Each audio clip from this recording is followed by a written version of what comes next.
नमस्कार, the nation India आपका स्वागत है शहीद स्मारक जयपुर में। यहाँ पर नर्सिंग संवर्ग और अन्य पैरामेडिकल लैब टेक्नीशियन आदि संवर्ग के यहाँ पे कर्मचारी परमानेंट नौकरी के लिए 10, 20, 30 बोनस अंक की यहाँ पे मांग कर रहे हैं। जानते हैं हमारे साथ में महिला कैंडिडेट हैं, क्या कहना है मैडम?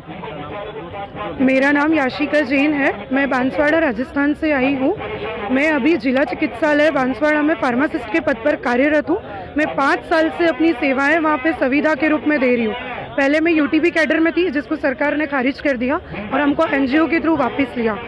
जी, पूरे राजस्थान में 20,000 से ज़्यादा डीडीसी संचालित है, जिसमें 13 वर्षों में सिर्फ अभी तक 4,300 पोस्ट पे परमानेंट भर्ती आई है। 2024 के बजट में फार्मासिस्ट की 6,826 पोस्टें फाइनेंशियल डिपार्टमेंट से स्वीकृत की गई है, लेकिन कुछ कोचिंग माफियों ने अपनी कोचिंग की दुकान चलाने के लिए उसको रोक के रखा है। तो मेरी सरकार से एक ही विनती है कि हमारी भर्ती को मेरिट बोनस से जारी करें। हम जो इतने साल से अपनी सेवाएं दे रहे हैं उसका हमको कुछ लाभ हो। कोविड में भी, कोविड जैसी महामारी में जब लोग घर से बाहर निकलना नहीं चाहते थे, हम लोग फ्रंट लाइन हेल्थ वर्कर हैं। हमने आगे आके अपने परिवार से दूर होके, अपने परिवार को, बच्चों को छोड़ के हमने अपनी सेवाएं दी है।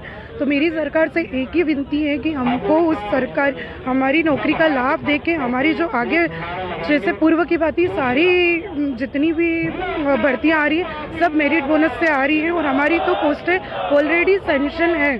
तो आपसे एक ही निवेदन है सरकार से कि हमारी पोस्टों को वापस सेंशन करके उस फाइल को ना रोका जाए और भर्ती मेरिट प्लस बोनस से 10, 20, 30 अंक के आधार पर किया जाए।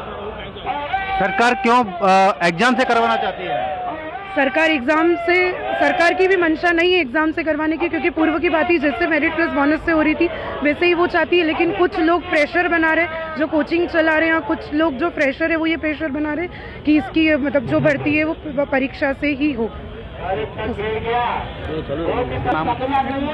मेरा नाम रुपेश कुमावत है। पाली जिले से फार्मासिस्ट भर्ती समिति का अध्यक्ष हूँ। और मैं देख रहा हूँ कि मतलब 2013 में भी जो फार्मासिस्ट की भर्ती हुई थी वो मेरिट बोनस पे हुई थी, 2016 में भी मेरिट बोनस पे हुई थी, और 18 में जो एग्ज़ाम बेस आई थी वो भी 2025 में मेरिट बोनस पे पूरी हुई है। लेकिन इस बार जो बजट में हमारी पोस्टें सैंक्शन हुई है, 6,824 पोस्टें सैंक्शन हुई है। लेकिन सरकार का नज़रिया भी सही है, लेकिन जो भी अधिकारी लोग हैं वो अधिकारी लोग कोचिंग माफियाओं के साथ मिले हुए हैं और वो ये चाहते हैं कि ये भर्तियाँ एग्ज़ाम बेस पे हो, जिससे कोचिंग वालों का मुनाफा चल सके। बस यही मेन मामला यही अटक रहा है इसका, जो मतलब एग्ज़ाम ये पे करवा रही है भर्तियाँ वो। वरना हम तो ये चाह रहे हैं कि भर्तियाँ जो भी हो रही है, फार्मासिस्ट की हो, नर्सिंग की हो या पैरामेडिकल की हो, मेरिट बोनस पे भर्तियाँ पूरी हो। सरकार ने बहुत कम फार्मासिस्ट की भर्ती की है। फार्मासिस्ट की राजस्थान में बहुत आवश्यकता है। 20,000 डीडीसी है तो 20,000 फार्मासिस्ट भी होने चाहिए, जबकि अभी तक अगर मान ले तो 4500 के आसपास फार्मासिस्ट है, इससे ज़्यादा फार्मासिस्ट नहीं है। कई जगह तो नर्सिंग कर्मी भी काम कर रहे हैं हमारा, वो वैसे देखे तो गलत है। और दूसरी बात की जो आप एग्जाम बेस की बात बोल रहे हो, तो एग्जाम बेस में जो एनएसएम के जो एग्ज़ाम हुए थे उसमें 10,000 फार्मासिस्ट अपियर हुए थे, लेकिन उसमें से 40% भी लोगों ने क्वालिफाई नहीं किए। मोस्टली 10,000 में से माने तो 600 फार्मासिस्ट क्वालिफाई हुए। अगर आप बोलो कि जो न्यू फ्रेशर लड़के हैं तो वो भी तो अपियर हुए थे इस एग्ज़ाम में, एनएचएम में, तो वो क्वालिफाई क्यों नहीं कर पाए?